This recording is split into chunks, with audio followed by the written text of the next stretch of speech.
This is Thor Odinson, and you're listening to Across the Bifrost! Avengers, assemble!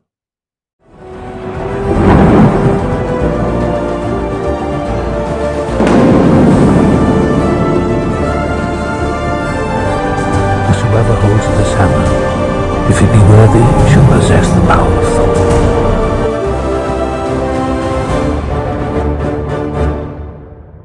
Hello, everyone. Welcome to Across the Bifrost, the Mighty Thor podcast, where on each and every episode, we explore the world of Marvel's Mighty Thor. On today's episode, we are jumping into our fifth part. Yes, we're already 5 parts into our Walt Simonson spotlight. We call it the Simonson Saga.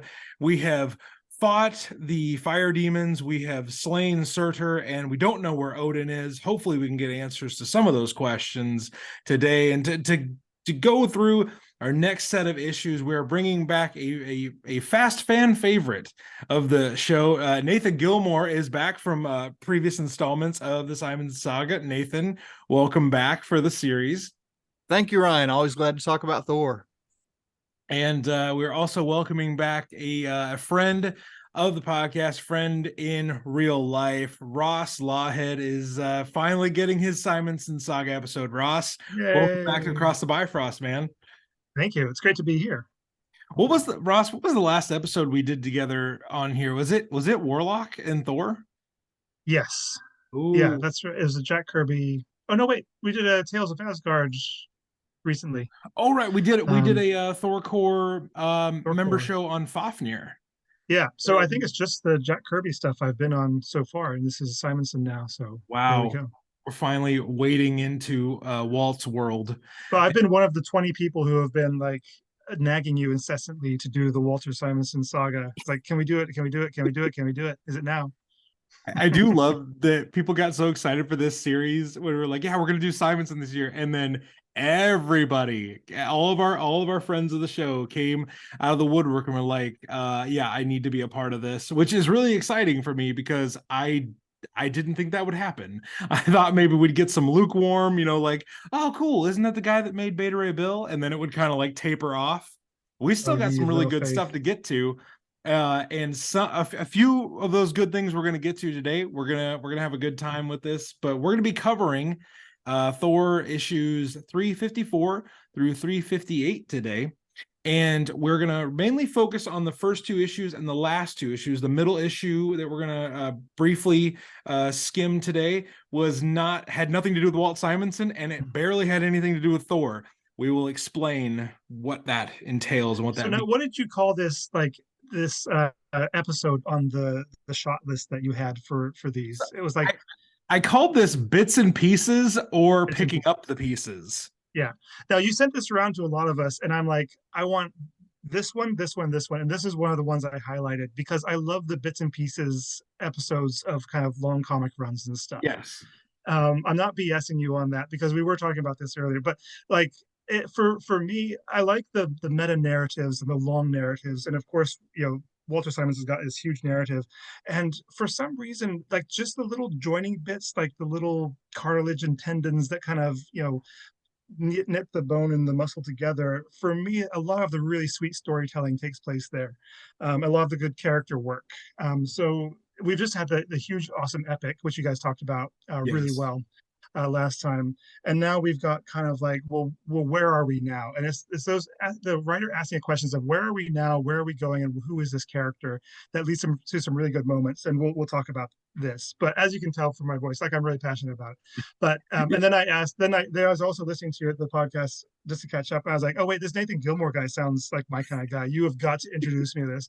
So Nathan, I am 100% the reason why you've been dragged through this again. No, man, I love doing this show. I love doing this show. I believe Nathan may have broken the record for reading the omnibus the fastest. Or at least the most passionately. I remember I gave a very hey, it'd be kind of cool to have you on a Simonson episode. He's like, I shall pick up the omnibus and I'll start reading. I'm like, okay, that was serious. It was a library book. I had to return it. Oh God, of course, an academic would prefer to not get a library fine. I will say, listeners, You kind of have like if you've listened to any of our other Simonson episodes with Nathan on them, you kind of know the little bits and pieces, the picking up the pieces that we're going to be getting from Nathan. I would also encourage you, like Ross and I have done several iterations of shows together. We've done things on Doctor Strange together. We almost completed a season of Warlock content. And Ross definitely did his homework. If you've listened to anything that we've done together, you have 2 A+ students in the classroom today, and then the class clown who probably did, he did the homework because like he had to. And then Nathan and Ross did the extra credit that they didn't have to do. So I hope that I always did the extra reading. I hope that we are up to the task today. Let's start with I just realized this is the third academic, not only third academic, but third educator that you've paired me with on a podcast. Right. I don't know if you're trying to tell me something, but well, it's how highly I value the knowledge that you have, Ross. Because I'm like, well, I've got to bring someone in with Ross who can hang with him. Because it was Mark White, Stephen Backhouse. And all right. I forgot we did that with Backhouse. Man, the heavy hitters. But I'll tell you what, I am sweating this time with Nathan because this is like because one of my areas of passion is Anglo-Saxon England and Norse Scandinavia, and that is kind of what he grades in. So I'm just, you can hear it in my voice now. I'm just terrified that I'm gonna slip up, and it's just I'm just going to be exposed as a fraud to everybody on this podcast. You guys are going to make me blush. Nathan, I think this is the first time I've even slightly viewed you as intimidating. But hey, let's jump into our first issue. 354, picking up the pieces. I believe Nathan, you're gonna get us going. Yes, indeed. So Odin and Surtur have just had their Lord of the Rings Balrog falling into the gorge moment. My first note. Now, what's interesting about this, and I want to come back and revisit it after I summarize the issue, is that at the end of that, Thor and Loki both cry out, "Father." That's at the end of 353. At the beginning of 354, it is only Thor who calls out "Father." So either Thor is still crying out for Odin, or we are getting a different version of this moment, perhaps told with Loki as the center of consciousness. And I think either of those might be possible here, but let me keep rolling before I get too deep into the commentary. Thor, basically just goes, ape droppings and starts trying to pound the ground into submission to yield up Odin again. And Loki has to stop him. They get into a brawl, which predictably ends up with, Loki on his butt and talking between his feet to insult Thor, which is a great moment. With the disappearance of Surtur, we have a moment that, fans of the MCU will recognize, because all of the armies that are invading New York suddenly disintegrate. So, that bit, certainly has occurred between Simonson and 2012, but, I think it's the paradigm. Then we start with the real picking up the pieces. Balder and Karnilla go back to the realm of the Norns. Thor decides that, his next mission, if you will, is to basically seek revenge on Hela for wrongful confinement.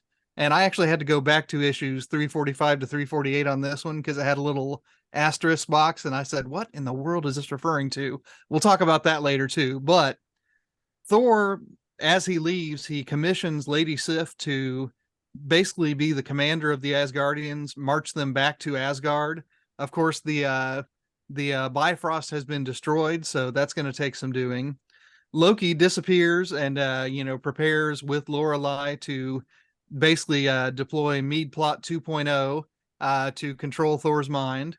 Hela realizes that Thor is coming and drops an avalanche on him. And this is, kind of abrupt as far as storytelling goes, but we find out in the next issue why it is that Thor has to be unconscious underneath an avalanche.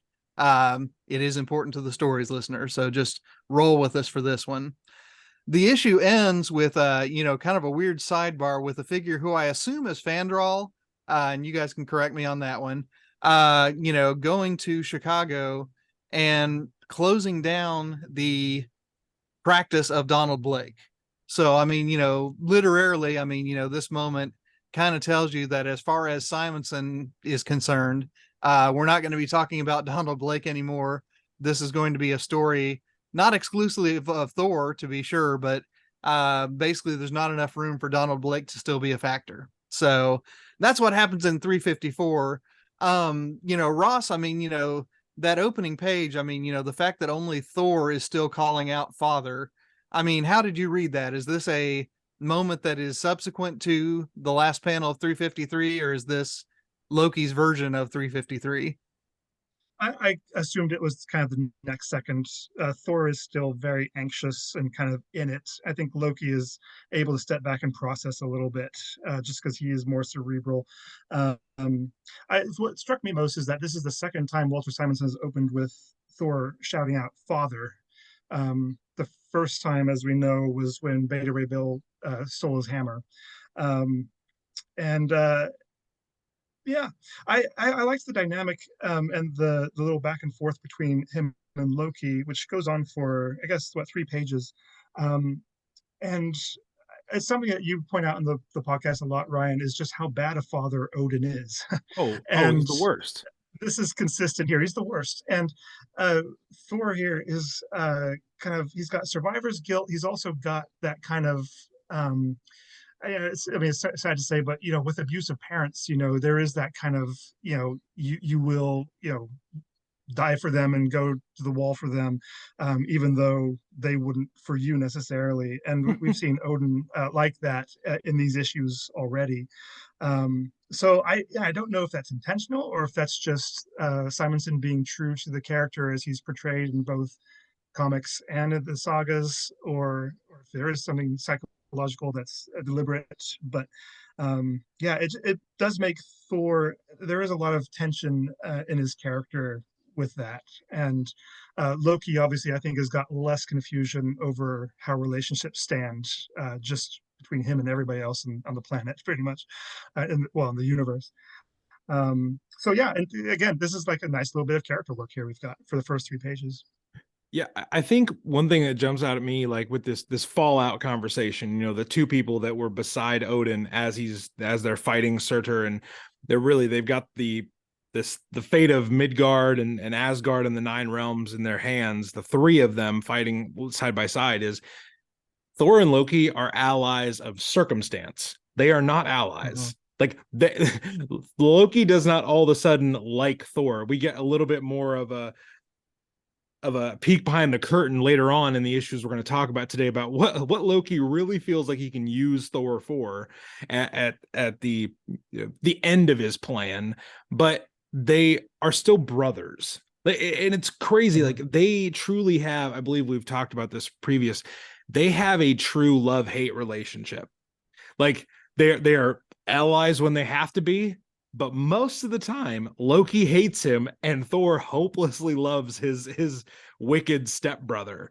It's a crazy, unhealthy relationship, which is, I feel like you could do most relationships in Asgard. Like, yeah, it's insane and it's incredibly unhealthy. There was a question I had. There's a reference when Thor finally goes back to Asgard. There's a literary question I wanted to ask you guys. Heimdall has a line where he's talking to Thor about what's happened, and Heimdall also has a little bit of that survivor's guilt. And he says the line, "Oh my liege, would that I had died for thee." And it sounded too profound to just be like, oh, Walt came up with that. Is that anything that I might be familiar with, guys? Oh goodness. I mean, there is something similar to that. Although I mean it's a lot more dysfunctional than that, so I don't think this is a direct reference. But okay. when Priam comes back to Troy, having seen Hector, killed by Achilles, he goes to his other sons, most notably Paris, and he says, "Would that one of you had died instead." And of course, that's the literary antecedent for, you know, Boromir and Faramir and Denethor. But I mean, it might be indirectly an antecedent for this as well. Ross, can you think of anything that might be a more direct reference here? No, can't say that I do. It could be that Simonson's that good of a writer, but It fit the moment with really that, well, and I just wondered if that was one of those pulls. But you know, it totally fine if it's not. It's just a but great there is something line. about the devotion of the vassal to their liege, and kind of dying for. I mean, he's the king, he's the head god as well. And when Hela comes, he says, I shall not long be separated from my liege. So he's looking forward to what comes after, and that is a characterization of kind of what the Viking mindset is that there's this other place you're going to go to after you die, so you may as well have this kind of glorious life of blood and battle, and then go hang out with all your buddies afterwards, in Valhalla. So Yeah, I mean, I imagine there might be some version of the death of Arthur that has a line like that.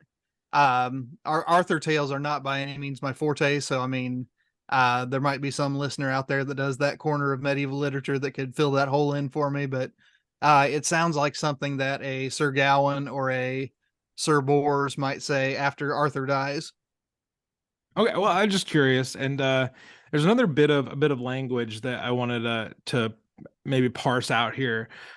When Hela shows up, well, just first of all, it's our first glimpse of Hela in this run of Thor comics. It's Simonson's first usage of her, and we're by no means done with her, but we get to see her for like a blink in this story where she shows up. She's like, hey, kind of heard Odin's soul's up for grabs, and Thor Mhm. instantly gets pissed.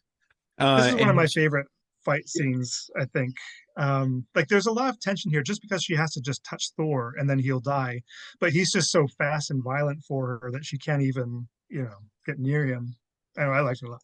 I think it's a good little tease for her because she's going to play a huge role in, I believe, our next part where we talk about Scourge and his heroic last stand.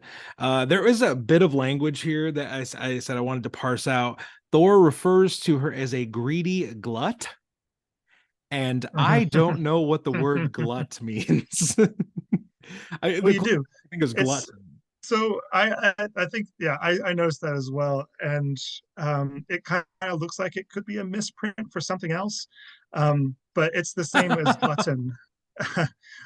So you do kind of glut yourself on something, is to be greedy, it's to consume a lot of it. So yeah, she's wanting to take something with the inference that it's more than belongs to her, and he wants to prevent it. Right.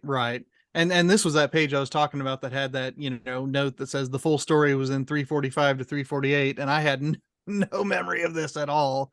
This is when oh goodness. Roger Willis's father, remind me of his name. Eric Willis. Eric Willis. Yeah, there we go.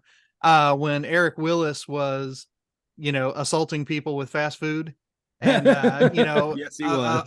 Apparently the souls of those people who had been possessed and then who had been destroyed by the French fries, their souls are now in hell with Hela.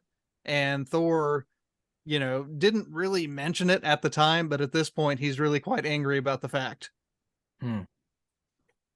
Yeah, it's definitely a weird pull, like from a weird part. Like, what was it?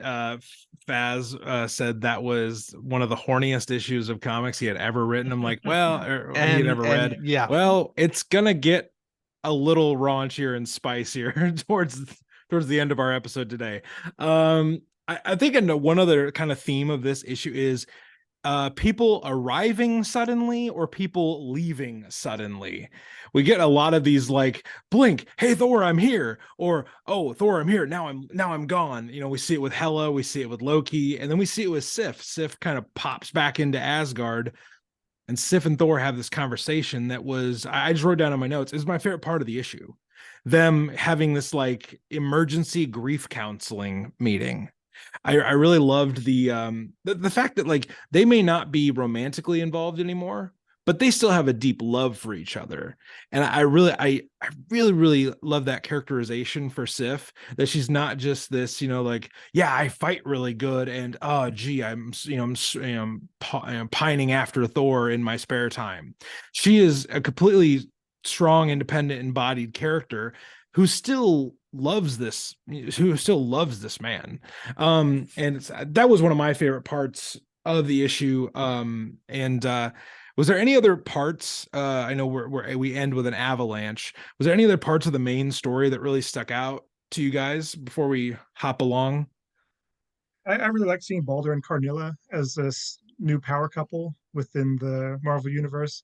That's a really interesting relationship, and I'm dying to see where it goes next. And it's a shame that we only get basically 2 panels in this issue, Yeah, and then nothing for a while. Balder kind of breaks bad. Yeah, exactly. Yeah. It's like, I'm gonna Well, go. yeah, I mean, exactly. He's like, well, in for a penny, in for a pound. I might as well just own this, and he does. Right. You can see him. He's just standing there. He's the Boy Scout that starts to date the girl that his mom warned him against, and now he's just like, but mom, I love her now. Yeah, he's got all this black leather goth stuff, and he's dyeing his hair.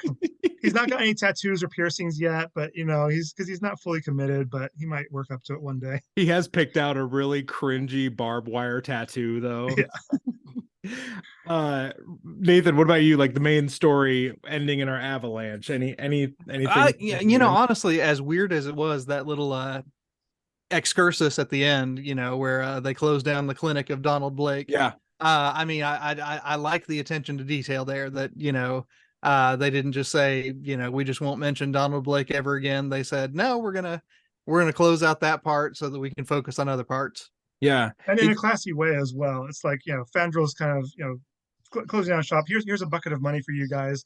Just keep your mouth shut, and maybe not mention this to anybody. or But, paying off witnesses. I also love the throwback and the riff on the Tales of Asgard, Tales of Midgard. And it's this Yes. really mundane story, and people are just kind of sitting around talking about their retirement plans and all that kind of thing. I think one thing, kind of my final thought on this issue with Fandral at the end is, I love that Fandral's the one that gets the little spotlight here, because there's not really a lot of of the Warriors 3. Volstagg probably gets the most attention. Hogan definitely gets the least, and Fandral just kind of the middle guy. And I will say, I need more tracksuit Fandral in my life. This outfit, it like he wears it well. If there's a cosplayer out there who can pull this off, maybe our buddy Faz can pull off tracksuit Fandral. I absolutely loved this look on him. It made me so happy just reading through it. Anything else, guys, before we jump into probably the best issue we're going to talk about? I would say the best issue we're going to talk about today. No, let's do it. Ross, it is yours, man. 355. Our title is The Icy Hearts or My Dinners with Thor. Fantastic title. I'm guessing My Dinners with Thor must have been a riff on My Dinner with Andre, which would have been a popular movie at that time. I would imagine. Yeah. But in any case, I don't know. I just want to actually I was going to say footnote it, but you can't footnote something at the very beginning, or maybe you can. I just want to say this is written by Walter Simonson, but the art is by Sal Buscema. Is this the issue where we make the transition, Ross? There's no transition. This is just a one-off. Oh, okay. Because later on, Sal will come back and do more art. Sure. But this time, and I also like, just from an art standpoint, he's doing his own inks, and they're fantastic. I'm not usually a fan of Sal Buscema, but and then I saw this and the kind of the texture he's got, and especially kind of the furs and stuff like that. I'm like, man, who's doing this inks? He should have kept working with this guy. It was him. So hats off to Sal there. But in any case, so okay, Thor is lying prone from the effects of the avalanche, and there's someone standing behind him and holding Mjolnir. And just from the proportions of Mjolnir to him, we understand that he's quite a large gent. And he has this little moment where he's kind of just throwing Mjolnir around and catching it in his hands before Thor wakes up. And he says he remembers, Thor says he remembers, but there's not so much to remember. It was an avalanche. What is there to say? But there's this guy who Thor doesn't know, who's just kind of talking and carving these sculptures. And they have a little bit of back and forth about business, which we'll get into in due course. And then he abruptly challenges Thor to wrestle with him, which Thor loses because he's still weak. And so this man, who's calling himself Tiwaz, um, feeds him and keeps looking after him. We get a little bit with the Warriors 3 on Midgard, asterisk Earth, and then we also jump into Beta Ray Bill and Sif a little bit, and then we see a robbery of the International Jewelry Exchange by what we will, do we know right now, or we will know that the GLF. We find that out in, I believe, 357, what they refer to themselves right. as. Yep. We go back to Thor and Tiwaz, talking about life, the universe, and everything. There's a cool drawing of a polar bear here. We've got another challenge at wrestling. Thor still isn't up to his full strength, so he gets another free meal. We've got a little bit of Lorelei and Loki, which I always like to see those two together. That's a lot of fun later on as well. And then we have Thor, Tiwaz again, talking about Odin. And oh yes, Odin, I knew him. You might say I gave him his first job, is something that Tiwaz says. And they talk a little bit about Thor's father there. Thor is finally able to flip Tiwaz. He's got his strength back, and it's all happiness and good times, and Thor is allowed to leave. Thor is a little bit broken up about his father being missing, possibly dead, certainly not kind of in the current reality. And there's actually a really touching scene where one of the statues, I should have said, the Tiwaz guys is carving statues and then breathing life into them. And then they're the serving people for the meals and all sorts of things. It's revealed that they only live for, I think it was a day, one full day, 24 hours. Yeah, one and day. then they melt. And this little mayfly of a creature talks about joy and fulfillment with life to Thor, who is an immortal, and that gives Thor quite a lot to think about, and it's quite a touching little scene. Thor takes his leave, and he goes to check on the kids who are holed up in what's described as a hostel, strangely. And he meets his mother, who is also sometimes in this run described as his foster mother, bizarrely, which I need to ask you about, Ryan. Yeah. But well, that's a side note. And then at the very end, Tiwaz is talking to his friend Whiteface, the eagle, and he's saying, I would expect no less from my great-grandson, Thor, may he walk in honor. So we find out that this is Odin's father, who he was, oh, great-grandson. No, it's Odin's grandfather who he was talking to, who is not Right, revealed in this one, but I did a little bit of research, and it's Buri Yeah. in the Yeah. MCU. And Tiwaz, I didn't know this, but it is the rune T. right, is right. what's- And in some contexts, an alternate spelling for Tyr, the war god. Tyr the war god, or just a stand-in for God, a god, which also kind of fits here as well. So it kind of the ambiguity of the character is kind of summed up in his name. It's like Exactly. he can be lots of things. Right, right. I will say this. I want to jump in here before Nathan actually just wipes the floor with some of these things. Tells us what it's all about. The conversations between Thor and Tiwaz was some of my favorite reading that I've done in a Thor book, because it's otherworldly in its nature, talking about Odin and talking about power and all these big larger than life themes, but also very personal, because Thor is wrestling with loss at this point. He is, we're still in that mode of survivor's guilt, and he even like almost jests with Tiwaz, like, are you really my dad? Like, are you like, he talks like Odin. He's similar to Odin in all these ways, and I just love that reveal at the end, like my great grandson, and it's like, okay, everything he said in the issue makes sense. Nothing didn't line up. And I loved this. It was a conversation. It was a very engaging, enthralling conversation. And there's so many different parts of it that I loved. I will say I'm gonna steal a bit of Nathan's thunder here. I loved Tiwa's quoting the book of Ecclesiastes from the Old Testament. And I was like, aha, my years in Bible college served me well here. I know I get this reference right away. I loved that. Because it exemplifies something Nathan's mentioned in previous episodes, the breadth and width of Walt Simonson's knowledge base it's not just fixated in one type of reference or one type of storytelling. He's pulling things from all over the place. And I felt like that quote from Ecclesiastes was so well used, and it really fit the mode that we see Thor in this issue. But that is my brief soapbox. Nathan, what were your thoughts on 355?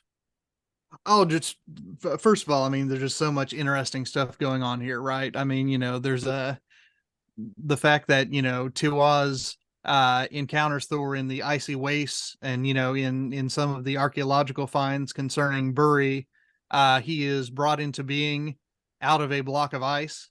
So I mean, again, just that knowledge base that you talked about is so great.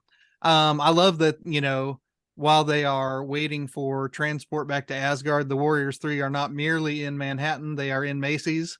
At Macy's, I love that. That cracked me up. I can't lie. I love that, for for being an ancient god in exile, our friend Buri, Tiwaz, seems to have access to all these literary texts, not only Ecclesiastes but also Shakespeare. So I mean, all that kind of thing was great. I mean, one of the things about this is, I mean, as Ryan already noted, that I mean, a lot of the conversations are putting things in a context that only an ancient god can put them in. And I think that is, interesting because, Thor, when he is on Midgard, he is the oldest being for miles in any direction. But in Asgard, I mean, he's a youngster still. And, he in the absence of Odin, he needs that perspective that Tiwaz brings to him. So, like you guys said, I mean, there's just so much going on in this episode. Honestly, when I was rereading it, prepping for this episode, I was surprised that it was only one issue, because I just remembered it being, so rich and having so much going on, but it all gets done in one issue. So I have a question to piggyback of that. I would love your guys' thoughts on this. Later on, we're going to talk about an issue that was, a 2-page story pulled out into 23 pages. This to me felt like a 23-page story that could have been 2 issues. At least 2 issues. Yeah. You could have had it be, at the end, do all the Green Liberation Front stuff, like, as the cliffhanger, but then like that through line of Thor basically going through grief counseling with Tiwaz, have that be the, the through line, and maybe, maybe issue 356 comes out differently. What do you guys think about that? Like, could this story have been more, and maybe we could have gotten less of another thing? Right. And let my preamble be that I mean this as a compliment. But if Jason Aaron had written this, it would have been 3 issues, because you would have had like separate pull-out stories, where you had an entire cast of characters for every one of the conversations that Tiwaz has with Thor. Yeah. Ross, what did you think about the structure? I think it's perfect as one issue. Okay. It's just so concentrated, and for Walter Simonson, who takes a lot of opportunity to kind of switch viewpoints, he's done that. He's pretty restrained here, and it could be that he's just scripted this one, and he is eager to get back into drawing the rest of them. So he doesn't want, so artistically, you don't want to kind of jump styles or anything like that. I mean, knowing what's coming up, it would be tempting to have spread this out over two anyway. But Right. Well, and not later on knowing what's coming up. when Disney gets a hold of it, you get the Lion King and Frozen out of this one. So Exactly. Exactly. Um, That's good. but yeah, that's pretty clever what you said. But no, I like it as a single pure issue Okay. of storytelling, because standalone isn't what you get a lot of. Certainly not these days, and at that time it was kind of going out of fashion. But no, I think it's just a beautiful standalone chapter, because you wouldn't have to have this incident, and really logically it doesn't make sense that Hela would create this avalanche. To what purpose? Because then Thor is able to go through grief counseling with Tiwaz. Was that her plan, or if she had some sort of further plan, why isn't that taking effect? So, narratively speaking, it shouldn't really fit. But God, I'm glad that it does, because it's Right. just a beautiful character study. I think this is one of those, one of those issues where you can read this as a standalone and you gain valuable insight into the character of Thor and his world, and how the whole thing works together, because we get the reference of Lion King. We get kind of our circle of life conversation in this. we absolutely get the circle of life conversation. With the polar bear, and then Or like, everything you bear. see in the 9 realms is connected in a great circle of life. what about that shadowy outcropping over there? Oh, we don't go there. We don't go That there. is It's about to Niflheim. kill Stay out of something. there. It's Yeah. Niflheim. We don't go there. That would make Hela Scar. It's all just it all fits together. So there's so much in here, but I do want to give kind of that final request of like, hey, do we have any favorite parts of this? Anything that we didn't mention, or things that we just need to draw more attention towards before we hop into to 356? There's one thing, and it was actually, you mentioned it, I think in the first podcast you guys did on the Simonson run, and I think it's remarkable to I want to remark on it here, which is I think Ryan, you were kind of asking, well, like this character, Lorelei character, why do we have her when there's already an enchantress kind of I did say on the that. scene? Why is there this? And then you had another character, I can't remember. It's like, why are you using this one instead of this one? And that kind of reminded me of something which, and this is happening here. It's like, why is this Tiwaz guy being introduced for just one issue, and we're not really going to see him again? He's not going to be instrumental in a lot of things. And again, to bang on the old Shakespeare drum, that is something which Shakespeare would do, which was populate his plays with characters who were on the same trajectories, or who needed to do the same sort of fulfill the same sort of duties, but did them in different ways, or maybe came into conflict. For an example, in the play Hamlet, Hamlet is supposed to avenge his father, and there's a whole lot of reasons that he comes up with why he cannot do this. In the course of the play, there's Laertes, who Hamlet kills his father. Laertes then has got the duty of avenging his father, and he's got no qualms at all about putting a plan into immediate action to come after Hamlet. So you've got two characters who are kind of got the same motive, the same drive, and the same plot and storyline pretty much put into conflict with each other. And this is what And don't Simonson forget is young doing. Fortinbras too. Fortinbras as well, exactly. Yeah. He marches a freaking army into Denmark. The kind of overarching narrative, which you kind of forget about because it's just so big that's happening within all this kind of like navel gazing and soul study. But this is what Simonson is doing. He's just populating the Thor, Asgard with all these characters, and it comes in. Later on you find out, well, Enchantress can't be Lorelei. She can't fulfill the same duty because those two are going to come into conflict at some point. And this person cannot be Odin because he's got to have a different perspective. He's got to have a greater perspective to Odin. So I just wanted to at some point bring that up, and this seems like the right point to do it. Yeah, I now that I've gotten more into the Simonson saga, I recant my statements with the utmost zeal. It wasn't an attack. I just wanted to riff on something you were saying. Because I love that we get to see Amora play off Lorelei, and if we only had one of them, we wouldn't get to see how they are both villainous and they're antagonists, but they're antagonists in different ways. And we're going to see a lot of Lorelai's plan towards the end of this episode today, but also a little bit of Amora working behind the scenes and trying to get her own piece of the pie, we'll put it that way.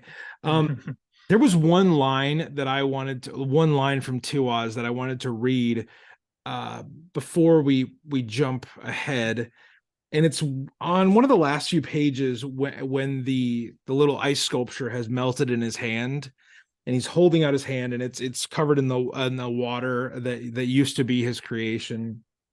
And he says, "Weird and her fates rule us all in the end.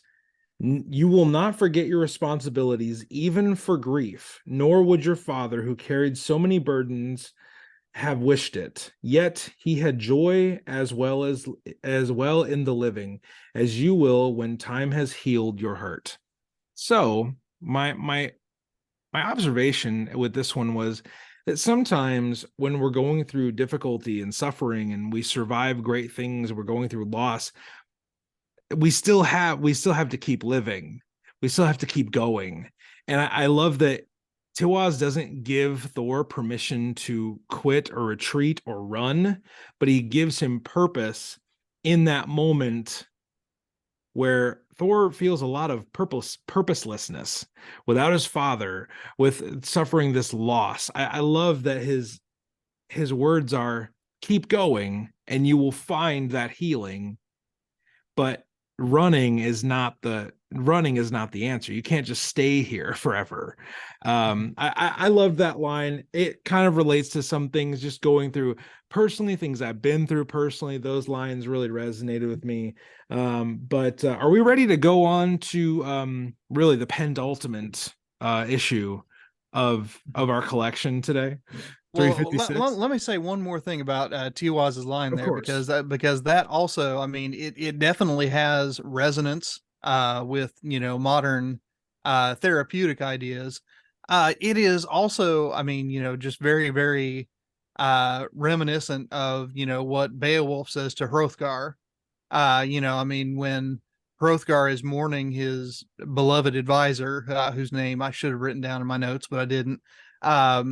You know, Beowulf is the one who says to him, and I used to have this line memorized in Old English, but that was years ago. So I'll just say that would have been impressive. I'll just paraphrase it in modern English, but better it is to avenge than it is to mourn much.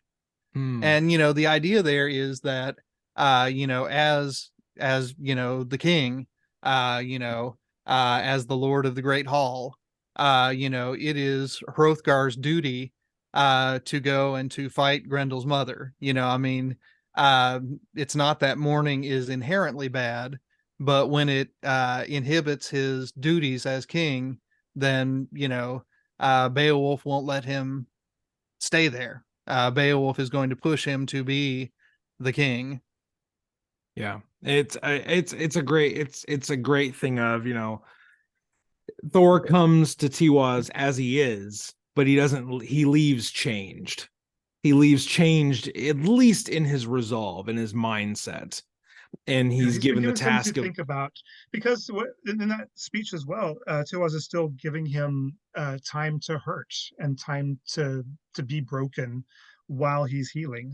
He's saying, you know, you're going to go through this, but you're going to come out of it as well. Yeah, it's a great little issue. It's honestly, when people look back on the run of Walt Simonson's Thor, I feel like a lot of the issues you're going to focus on are the big epic fight scenes, or the Beta Ray Bill debuts, or the Frog of Thunder stuff. You know, one of my personal favorites, you know, the Midgard Serpent issue, the Surtur stuff. This is one of those issues where I feel like it's a sleeper. It's a sleeper great issue of Thor, and maybe to more well-read Simonson fans, that's not a shock. But for maybe the average Thor fan looking back on this run, you might think, oh, that's probably like a skippable issue. I'm like, you should not skip this one. You can skip the next one. We're not going to, but you could. 356 is the assistant editor's issue. This is where it's not written, drawn, anything by Walt Simonson. It is actually a Hercules story happening in the pages of Thor. So I have drawn the short straw, or I drew the short straw for myself on this one. This is a Sunday where they let the youth minister preach. Oh my gosh, I have been on the receiving end and the giving end of those Sundays. Oh yeah, it's not an enviable position. This issue is called The Power and the Pride because it's Hercules. Power, pride. That seems pretty standard fare. It is written by Bob Harris, penciler Jackson Gusey. Bob Layton's in here. Our guy John Workman, who we haven't really talked a lot about in the series. John Workman letters, still letters this issue. I believe John lettered every issue of Walt Simonson's Thor run. And the premise of this is a kid is getting bullied in the park because of his love for Thor. Hey, listeners, some of us have been there. Some of us have been there where the bully's like, why don't you like Spider-Man? Why don't you like the Human Torch? Come on. By the 80s, we had to have cooled down on the Human Torch stuff. Nope, we're still trying to make Human Torch a thing. But you're like, you don't like Spider-Man, like Thor, he's a wuss. And I'm like, okay, this kid clearly has never seen Thor fight before, because he wouldn't bring Human Torch to the conversation if he was. So they see Hercules and like, Hercules must know Thor. So the little kid goes over like, who's stronger, you or Thor? And Hercules gives a generously lopsided retelling of Thor and his last conflict. And this, Nathan said this before we got started, this 2-page story gets dragged out into 23 pages, and we get several different jabs that Hercules throws at Thor, and they're brotherly in nature. It's kind of a good-hearted rivalry, which we know Thor and Hercules have had for decades at this point. And towards the end of the story, Jarvis is there kind of as Hercules' liaison, and Hercules is picking up on the kid who was bullied for liking Thor. He's picking up on some cues that Herc, maybe we could help this kid out here. And so Hercules changes the ending of his story, which, at this point in the story, he's mopping the floor with Thor, and he's beating him, 6 ways to Sunday up and down the Empire State Building. He's throwing him off, buildings, and he's just mopping the floor with him. Jarvis, he picked up the island of Manhattan and hit him with it. Well, of course, that's something only the Prince of Power could do. And he changes the ending of his story to really just make the kid smile and get the other kids to shut up a little bit. And Hercules says to the bully, he says, I will not suffer a bully. And then the bully kind of gets the picture and he runs out of the way. And then Hercules, instead of having a hot date that night, Hercules has dinner with the kid. And it's kind of just a feel good, like a Spider-Man Super Stories kind of ending, I feel like we should have had like a G.I. Joe, like, and knowing's half the battle at the end. It's a fun issue, but it's not important. If you like Hercules, I watched a lot of G.I. Joe when I was a kid, but did they ever have an episode where the G.I. Joes threatened school children towards the end of it? Ross, you know what? I'm sure like in a modern iteration, that's gotta be a thing. But yeah, this issue, guys, real quick, want to tear this one to shreds, or I would say this one had potential, but it was just kind of lost. Like with all the kind of like the fallible narrator idea, people have done some cool things with it, and this is not one of them. You could have had a kind of a Rashomon situation where the same event is told from various different perspectives, all favoring different things, but really it is just a setup and a punchline. It's just a 1-2, and it takes so long for it to land. The visuals could have been fun, but it didn't, because they weren't tied so much into the story for any purpose except just to be action. It's just kind of a little bit of wasted energy. The thing that really stuck out for me was how small some of their heads got in the middle of the issue. Right. Boy. Little pinheads. Little pinheads. I remember you talking to Was it the Ron Friends you talked to? Ron And that was Friends. his piece of advice Yep. was look out. You're, I think he gave it to Simonson. Is like, yeah, don't make the heads too small. He didn't get to talk to our friend Jackson Geis here, unfortunately, because boy, those heads are small.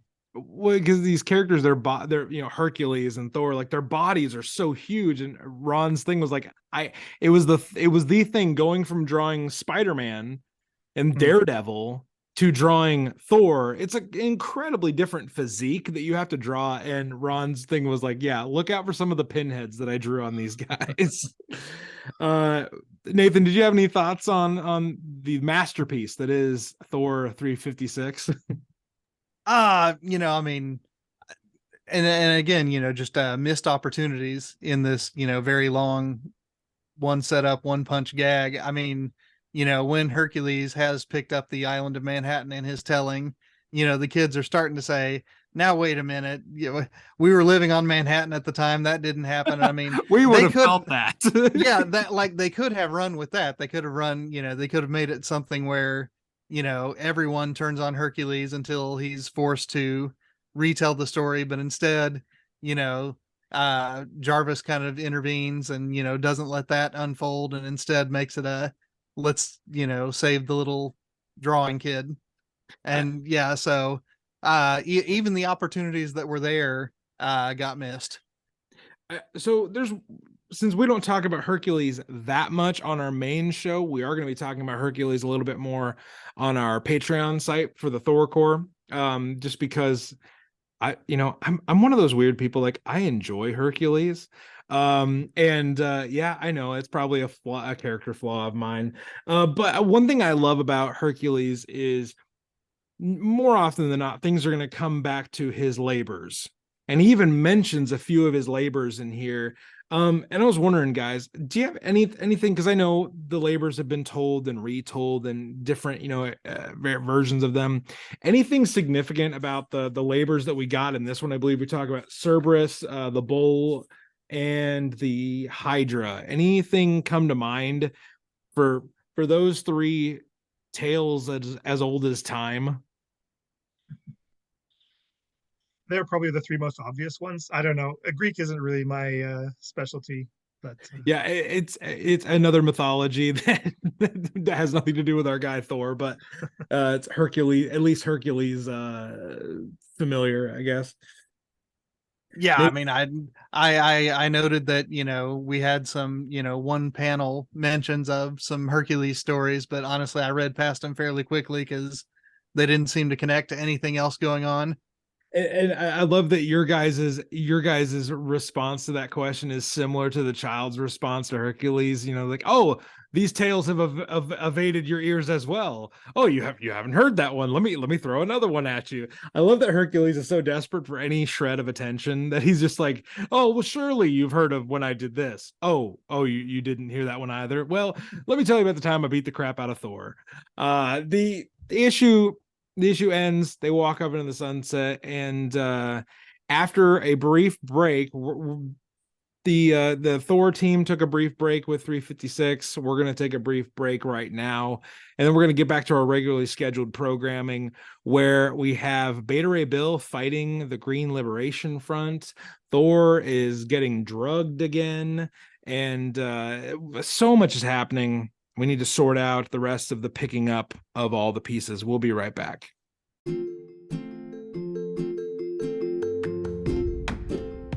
I'm just saying, if you like Thor and listen to this, there are a lot of options. You should sponsor. It will signal I have 1/4 of Thor love as you. But obviously, you can listen to Prime that shit.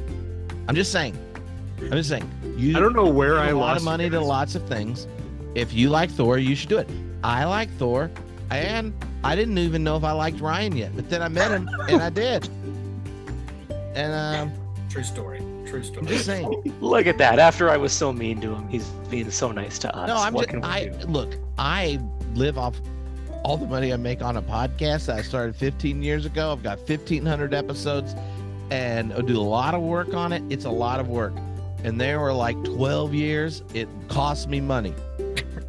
So I'm just on behalf of everyone that's friends and family with Ryan. requested, because I know I didn't quit. He's probably not going to quit. But just think, all the people near and dear to him will love you more if he starts to break even. If he's able to go to more Comic-Cons and talk to the creators, you will benefit.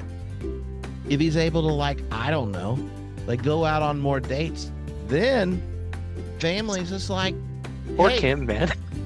I'm just saying, they're like, I have a lived experience that the numbers of people that give and the amount that gives changes the way everyone else in your family takes you, quote, playing around on the internet with your PhD, end quote.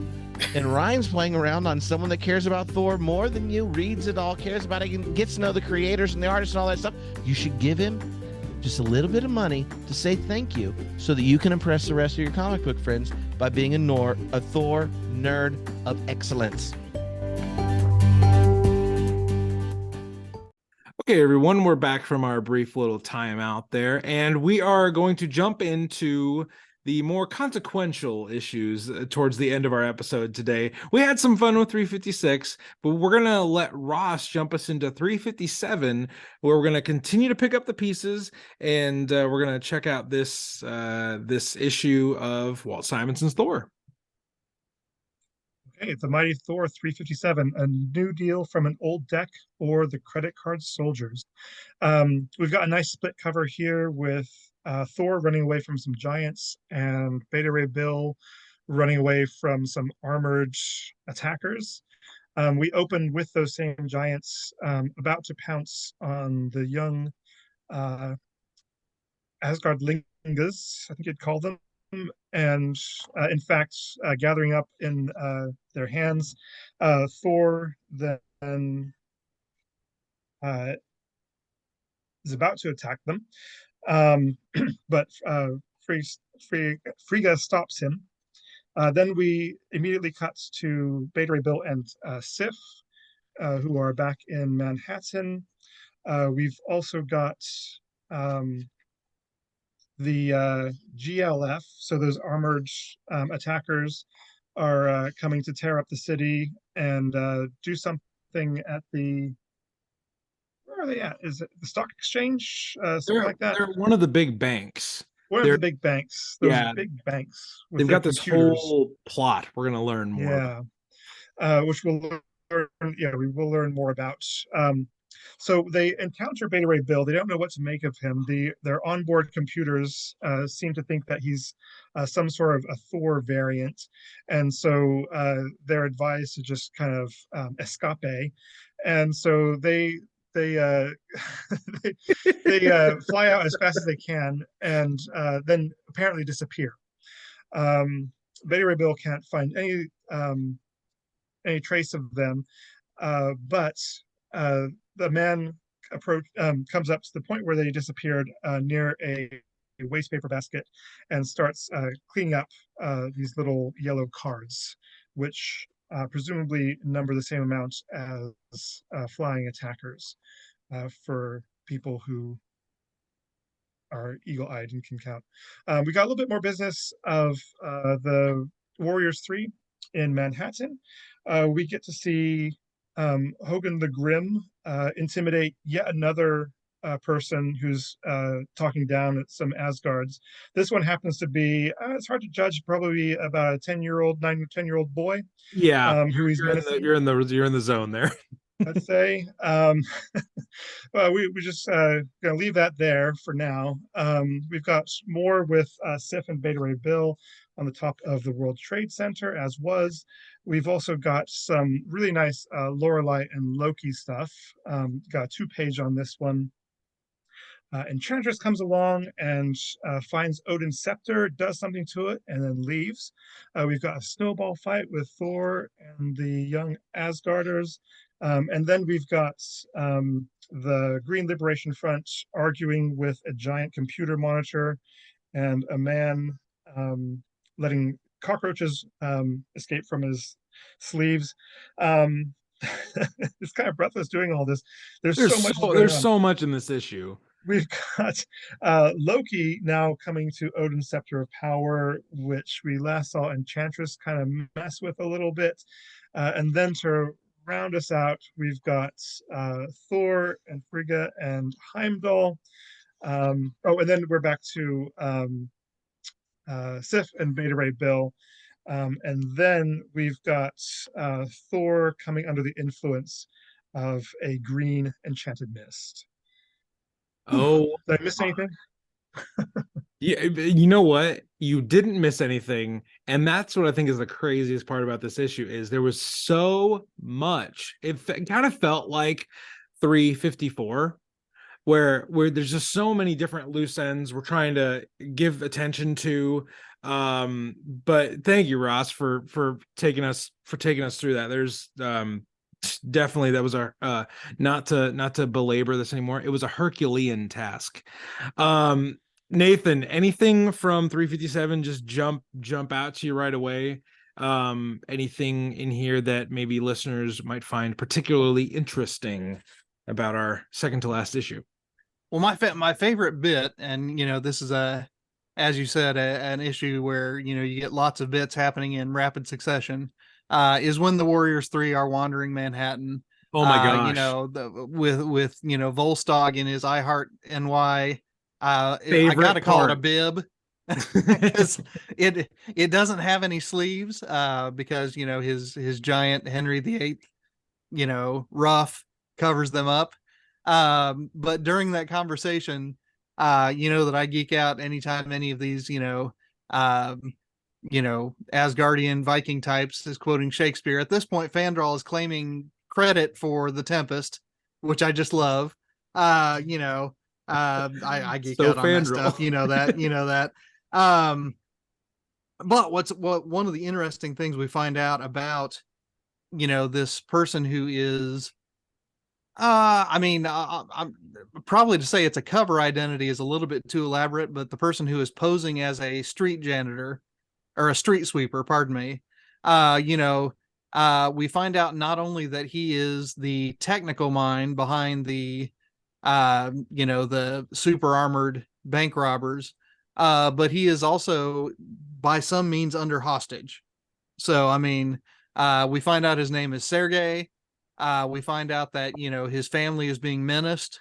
And so, this sets up, some of the things are going to unfold in 358. And, it's one of those interesting, supervillain under duress kind of storylines that I enjoy so much. Ross, you mentioned something in the middle here where we get the Loki and the Lorelei scene in Loki's castle. You mentioned that we get some good stuff there. What about that little cutaway? Were you drawn to specifically? I think just the potential with these two characters in the same place. Both of them have got a similar skill sets of deception and trying to gain power that's not rightfully theirs. And they're both trying to gain leverage over each other. And so, although nothing monumental happens within this scene, there is a whole lot of just inherent tension in seeing these two characters interact, I think. I agree wholeheartedly, because there's in the last panel in the second of these pages, Loki says, "And once the throne is Loki's, who knows what foul accident might befall the noble son of Odin," referring to Thor. And Lorelei thinks to herself, "And once Thor is mine, who knows what his power might accomplish at my command." So they're using each other, and in some way, like they have a plan that's going to work together to a point, and then they're going to diverge from each other, and we just don't know how at this point. Right. And it also sheds some light on the very first pages of 354, because and I didn't realize this until I got to 357, but it never occurred to me. Why does Loki object to Thor's beating the ground?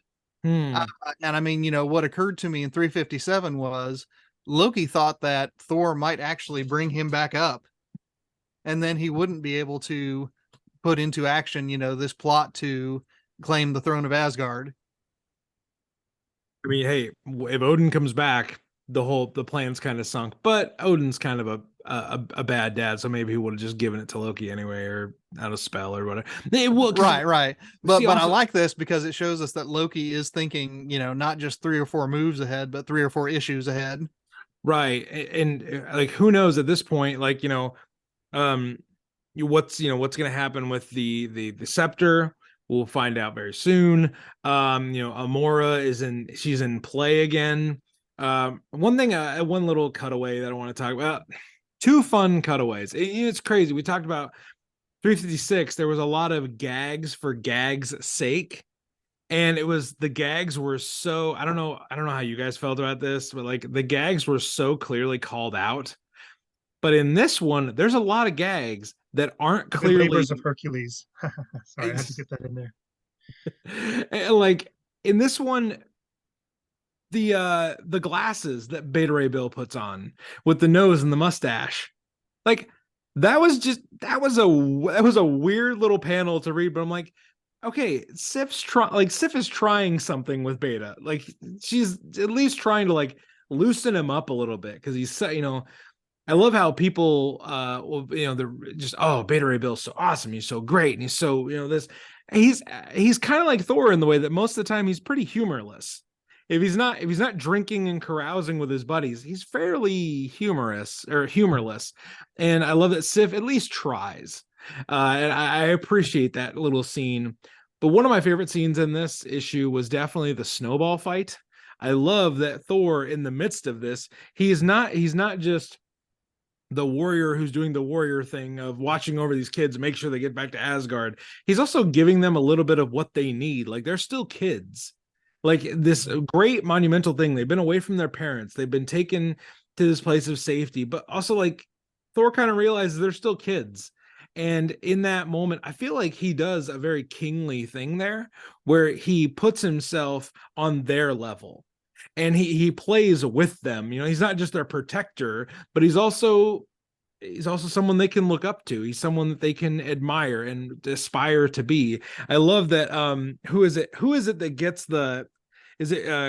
Gunhild actually gets him in the back of the helmet, and they're all like, yeah, we got him.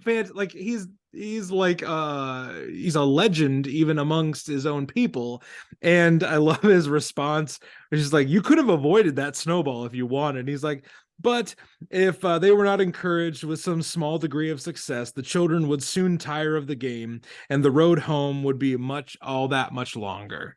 And I love that little character moment with Thor, that he's not just this big brutish warrior who doesn't actually care for people, that he has some level of emotional intelligence, and he's able to use that even in a silly snowball fight.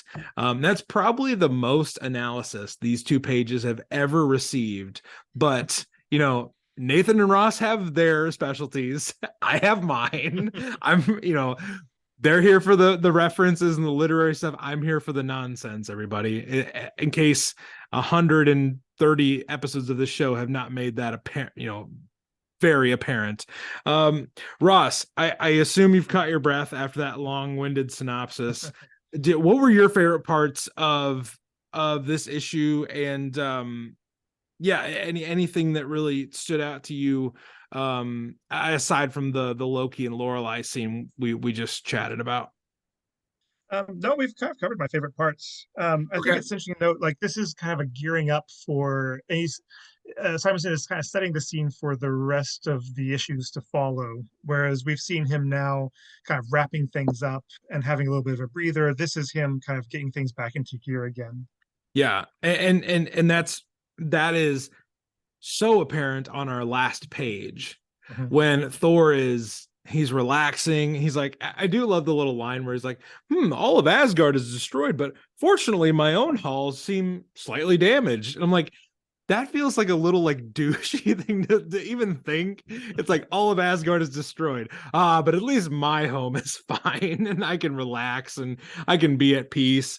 But then Melody shows up, or who Thor thinks is still Melody. I kind of forget that Thor has been under the impression that this is melody for a long time, and he is just now going to realize in our next issue that it's not melody. I do love what Simonson does at the end of this issue. Oh, realize she has to tell him. We'll get to that when it comes, He's but- realized like he came to it himself. No, like he's still ever the dullard. He still has to be like, they have to paint by the numbers with this guy. Good-hearted, tough guy, a little bit of a thick head. So Lorelai says when she makes her full presence known, when I am finished with you tonight, my handsome one, you will never think of Sif again. Yikes. She is coming on a little strong.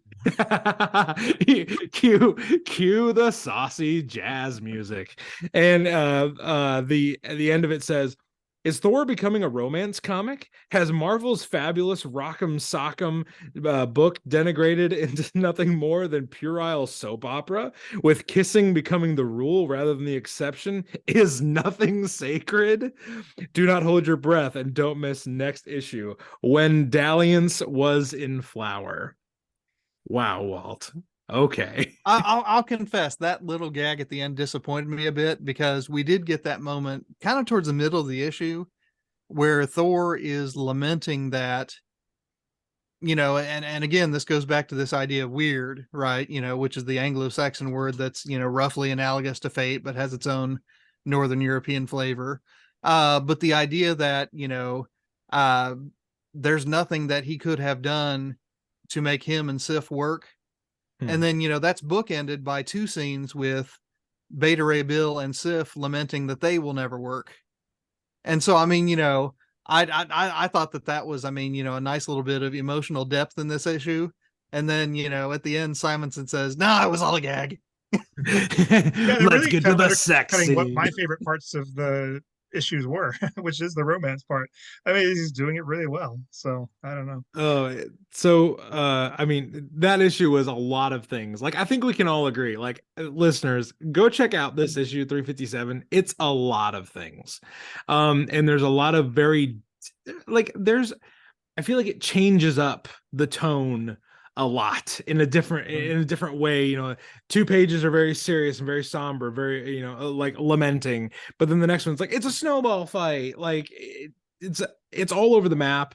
And then we land our episode today with 358, and Nathan's gonna breeze us through 358, and then we'll pick that one apart, and then we'll give kind of our final thoughts over the arc that we covered today.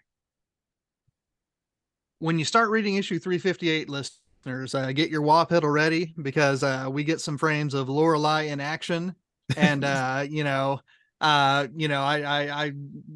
almost kind of wish that we had Faz here with us, because I would ask him. I mean, do these opening pages make you reassess which issue of Thor is the horniest? Because man, oh man, are those a couple pages. I'm gonna fly past those though, because we get back to the Green Liberation Front. We discover that, they are taking orders, but that they have been brought together as Vietnam vets who have been neglected. So this is one of those interesting veteran stories. We talked at some length about Roger Willis during the Surtur saga. But as we see them get together, I mean, we come to realize that they are taking orders from, a radically anti-capitalist command center. And as the Green Liberation Front realizes this, basically, they turn on, the Green Liberation Front. They take the armor, they fight against basically is it Titanium Man? Boris Bolsky. There we go. The Titanium Man. Very good. All right. So I mean, this is one of those, professional wrestling face turn stories, where, the heels start out, serving the communist overlord, but then, cue the Hulk Hogan ring music, and they are all real Americans. Oh my gosh, that's so good. So then we discover that, just because, this is a Cold War comic, down to its bones, that even Sergei, the the good Russian who is being threatened by the communist threat, is perfectly willing to and able to turn on the Titanium Man. He sabotages his transporter device. And then, we turn back to, that whole storyline is largely a Beta Ray Bill fight. At the end of the issue, we turn back to Lorelei, and we discover that the joint plot, and Ryan talked about the distinction between the joint plot and the separate plots of Loki and Lorelei, but the joint plot is to seize the mind of Thor and turn him towards the election of the next king of Asgard to lobby for Loki.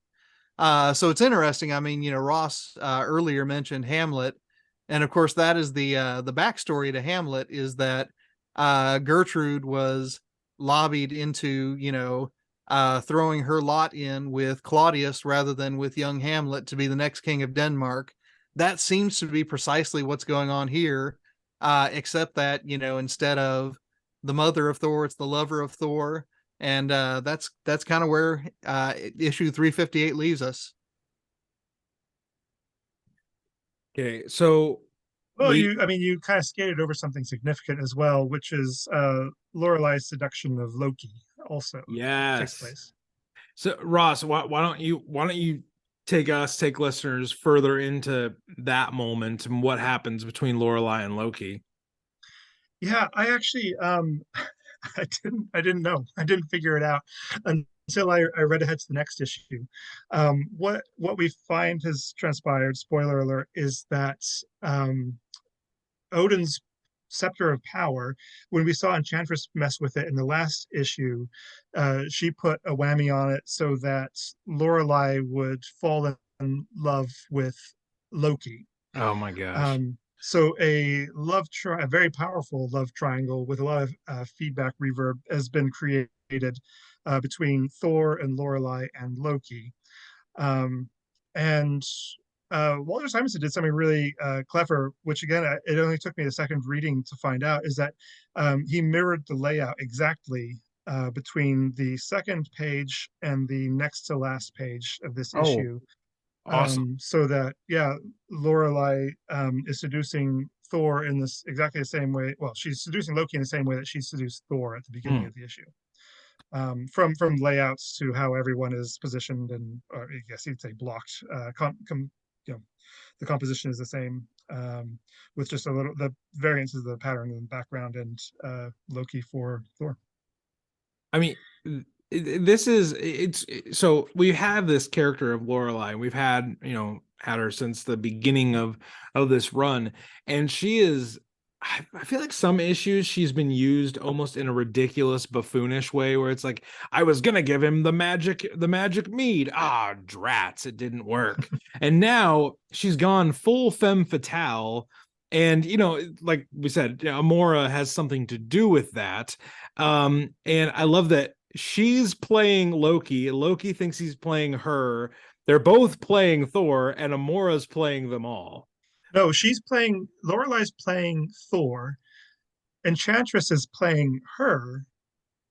Loki's being played. Yeah, she's not playing Loki, because what I liked about this is that Lorelei we've seen her be incompetent or a little bit behind the curve. This is a time that we're seeing her actually out of control. She's not underneath her own control. She's being completely used by someone else. You're right. While she's using someone else, while she's using the main character of Thor, I like this a lot. This is a really fun dynamic here. It's very soap opera-y. It's very layers upon layers upon layers. And I like how I know we can pick apart pieces of this in our wrap of this issue, but I love how the issue ends.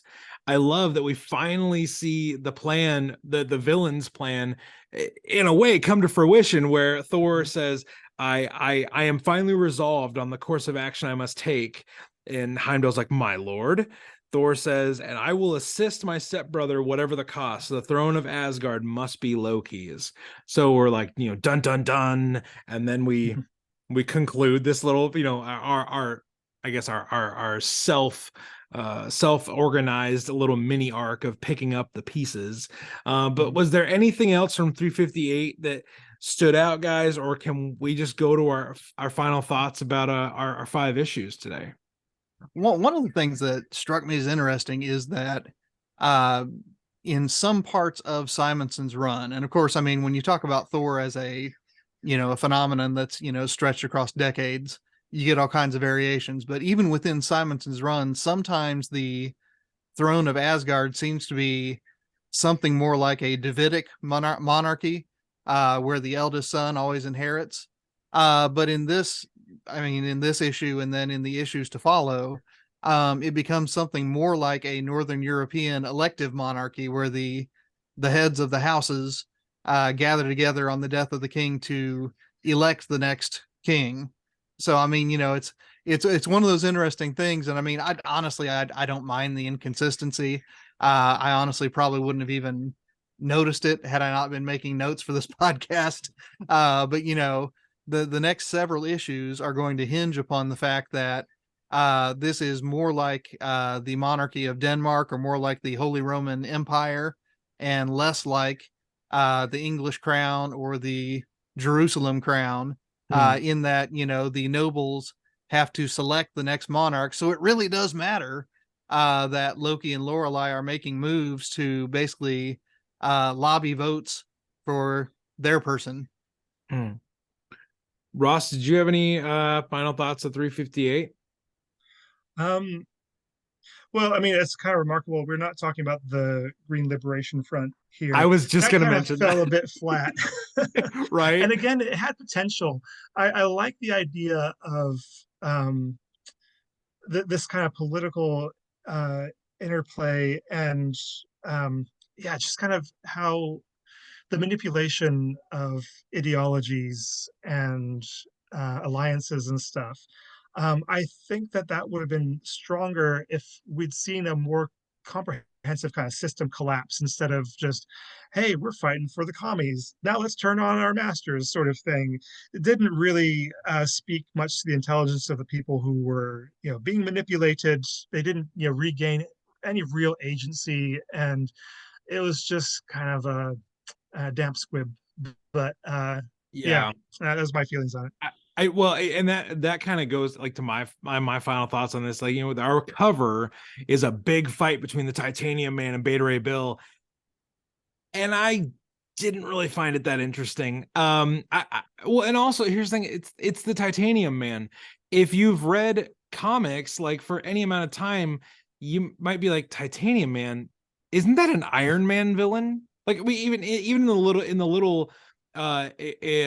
little kind of summary we get of him within the comic, it says like he's known to fight Iron Man and he fought Iron Man on this time. It's like, don't well, don't tell us that. Like, we're in a Thor book here. It felt, the storyline kind of felt out of place. It especially felt out of place for where we're going with this story of the ascension of Loki, and the messing with Thor's mind and the recovery of losing Odin. Like, it just didn't. I felt like we needed Beta Ray Bill to fight someone. Okay, there's a whole host of Asgard Nine Realms related villains we could have thrown in here as like a fallout from the Surtur, battle. We could have thrown a lot here. I just didn't like, the Titanium Man didn't do anything for me. The Green Liberation Front didn't do anything for me. Up until now, we've structured a lot of these, parts of the Simonson saga around what villain or what new character is being introduced in these collection of issues. This one was the first one where we couldn't build it around a villain because, like, no offense, I'm not going to build a part of our Simonson saga around the Titanium Man. Like, it's not that compelling.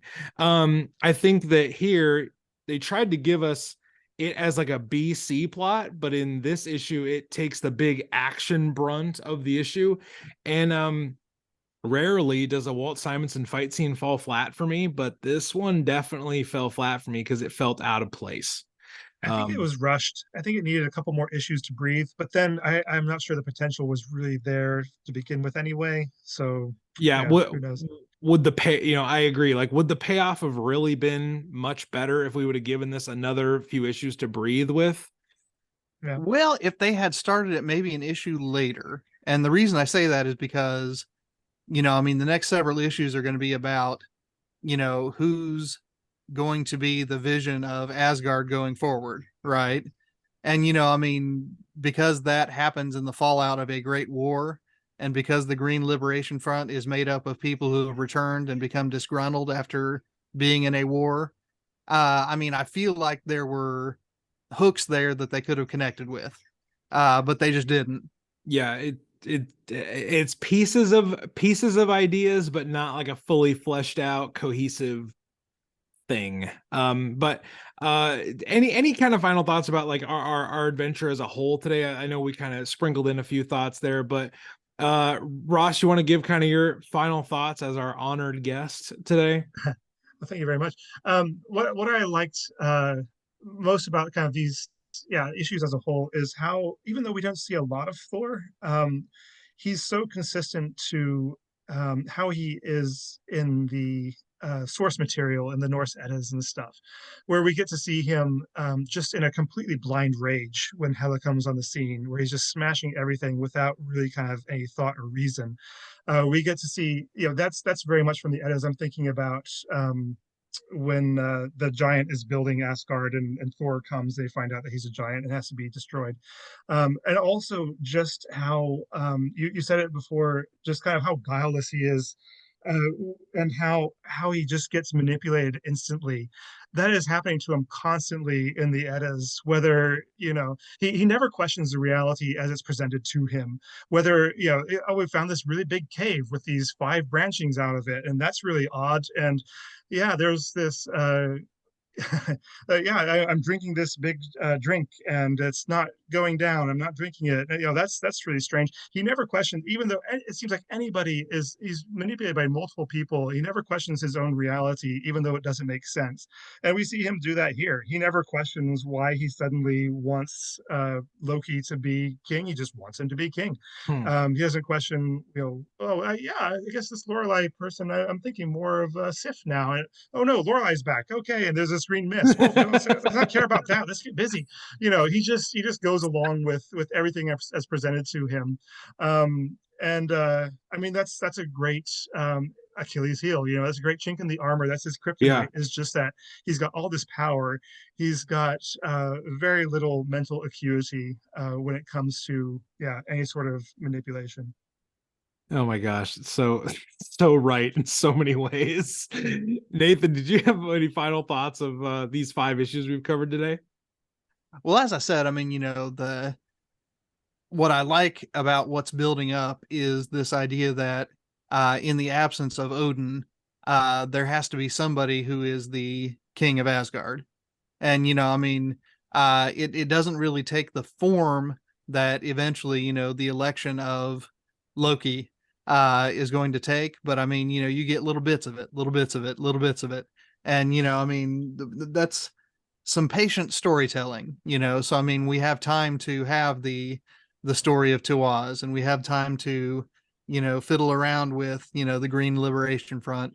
And, when it does drop that this is what Loki has, had in his back pocket the whole time, like I said, I mean, it made me go all the way back to 354 and revisit, okay, why is it that Loki objects to Thor's striking the ground with his hammer?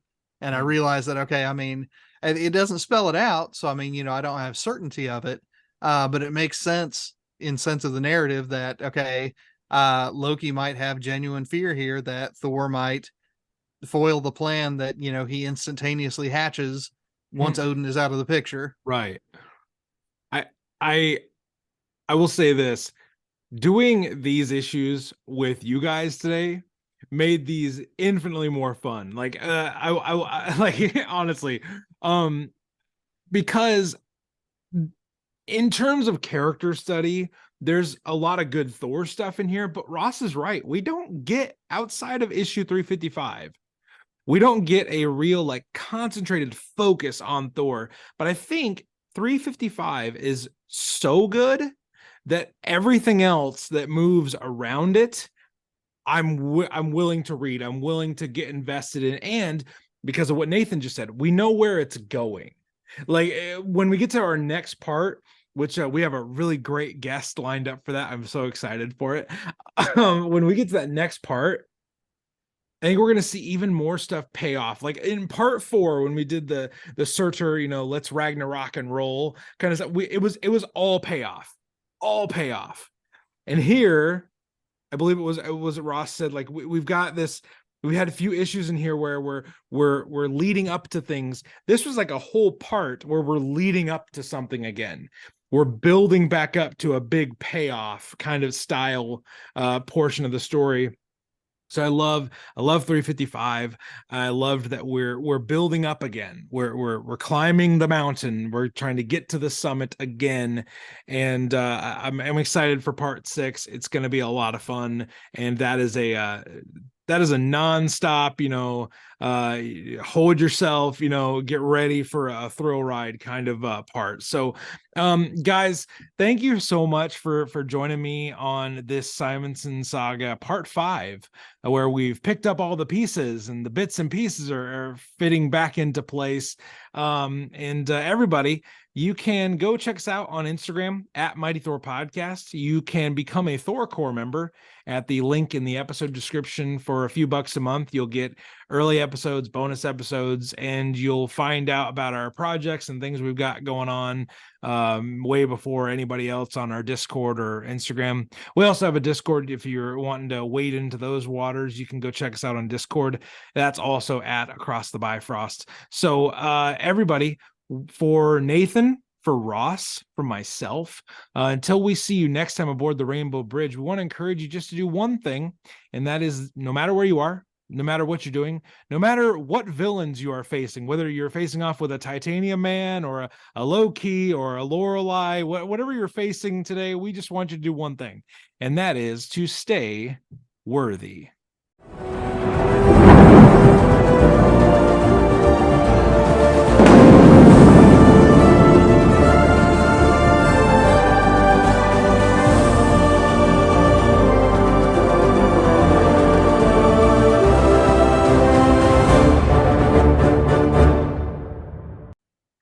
Bum, bum, bum, bum, bum, bum.